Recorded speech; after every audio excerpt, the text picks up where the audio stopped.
बोलिए बाबा गोरखनाथ महाराज की जय। कुरडी से आवाज आती है किस प्रकार गुरुओं की विभूति का असर होता है और कैसे कुरडी से क्या आवाज आती है, ये सुनिए क्या होता है। गुरु जी मने बाहर काट ले हो,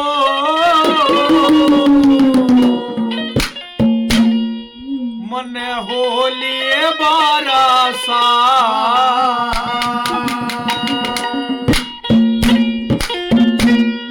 गुरु जी मन बाहर काट ले हो, मन होली बारासा, गुरु जी मन बाहर काट ले हो, मन होली बारासा, मन होली बारासा, मेरा दिल प्रयास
एक बार दर्श करा दो तेरे चरणों की धूप सकना चाहता हूँ। कैसे